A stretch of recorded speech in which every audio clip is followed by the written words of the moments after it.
connects kids to their parents. That's really where it all begins. It's very powerful, and it's something that if you've missed it for any reason, it has its consequences. When a mother and father interact with a baby, that is the food for right brain growth. They sing, they rock, they put him to bed at the right time, they pick him up at the right time, and the baby learns that there's somebody who's uniquely attuned to his needs. The new brain research suggests that playful interactions between mothers and babies is extremely important in making children feel special and capable and valued. And it's this kind of play that we really picked up as our way of doing Teраплэй. Teраplэй originated in the 1960s under Chicago's Head Start program. Come on, jump to me. See, I got you right in the air.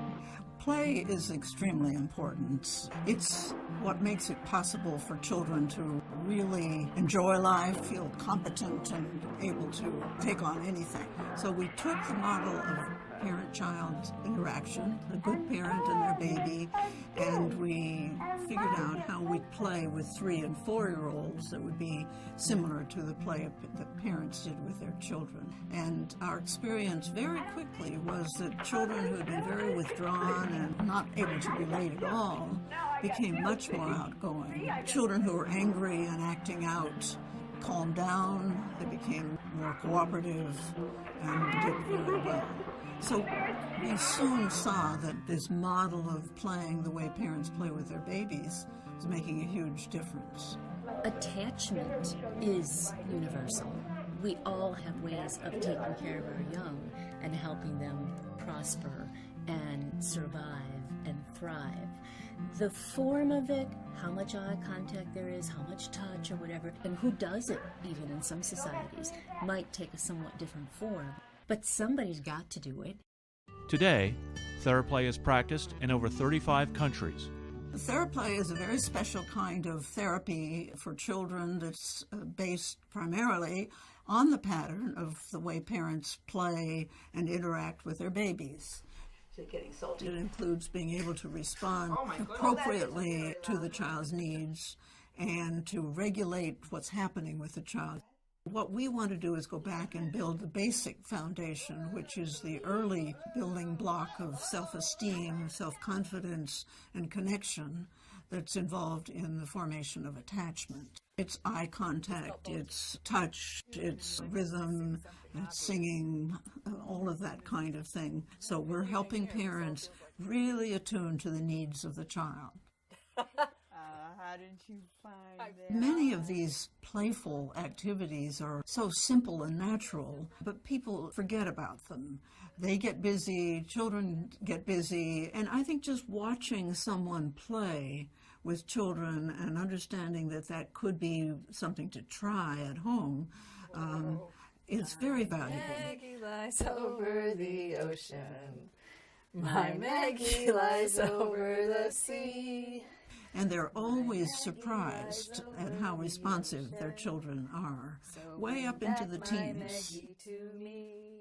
We have very comfortably used this kind of play in Teраплэй with kids as they get older. Kids who have not had this kind of experience can be surprisingly accepting of it, even up into the 11, 12, 13. But what we generally do, too, is we begin to mix it with more talking about what's been happening during the week and how can we help them have an easier time. And then you come back to Teраплэй for some of the fun stuff. Champion pillow jumper. Teраplэй sessions are designed by the therapist to address the child's specific needs. Parents are included in the activities, which are based on 4 dimensions of healthy relationships: structure, engagement, nurture, and challenge. The games are fun and interactive, simple, yet powerful in their ability to build deep bonds. Give her a nice big 1, 2, 3, she can jump off. 1, 2, 3. We see a lot of different kinds of children who can be helped by Teраплэй.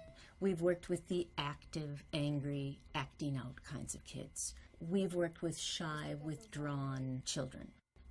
We've worked with children on the autism spectrum. And the kinds of problems they have, because they're so socially based, can be addressed by this kind of treatment, which really focuses on the social connection. We want to do activities that will help the child to feel more competent or better and, happy. The nurture piece, which I did for the lotion, is not so much that there's any real healing properties to the lotion per se, but it's more an idea of inside they have a lot of old wounds, and I want them to know that I recognize that they have some things that need taken care of. There are many reasons why a child might miss out on some of that. We work with high-risk families who perhaps the parents have not been well-parented themselves. There may be substance abuse, there may be domestic violence, there may be poverty. We also work with low-risk families where things have been going along quite nicely, but something has happened that has made this child, made this family a little less secure in their connection. Kids really could benefit from being assured of their parents' presence, times when they really have their parents' undivided attention, and just to feel really connected. You are good. You're better than good. You're great. Yes, you are. I think the most beneficial aspect of it for us was it taught us how to enjoy each other again. Because it had been a good long time before there was much enjoyment in each other's company. We'd sort of forgotten how to have a good time. So to come here and just play these goofy little games and really concentrate on each other, that was very beneficial for us. We have a lot of confidence in the power of this play, just from case study after case study. But we're beginning to get some good scientific evidence. There's an ongoing research project in Finland for children who are in long-term foster care. And the outcome of a really relatively short intervention was that the children appear to be more connected to their foster parents, and behavior problems have reduced, and even 6 months or a year after the treatment ended, those gains have been maintained or increased. Over time, there have been various people who have done small research studies. Now we're getting into some bigger ones, the kind that you really need to prove that it works, with control groups, and not only a control group that doesn't get any treatment, but even a control group that's getting another kind of treatment, and those things are beginning to be published. One of them has been completed in Germany, a longitudinal study that has excellent controls and very good outcome, and even after the treatment ended, there's still improvement. One of the beauties about the kind of way we play with kids is you need very few things. The idea is actually you're kind of the play object. The games and so on, they're so silly, they're so simple. 1, 2, 3, go! It doesn't have to be complicated. It's for the pleasure of it and the connection of it. Go! All right. Go! Ooh, yes, And you the are laughter and strong. joy. Teraplay's ability to heal issues of attachment and security is particularly beneficial for at-risk foster and adoptive children. All right, baby bird, there you go. Children who have lost their first attachment person or never had a secure attachment at all don't know how to play. So parents of adopted and fostered children need a lot of extra support and help to read the cues or read the needs of the child who is in fact miscuing. These children come and they say, I can do it myself, I don't need you to take care of me, and they go about their business as if they were able to just manage all by themselves, where in fact they're constantly driven by the fear that no one will take care of them. They can't trust that anyone will be there when they need them.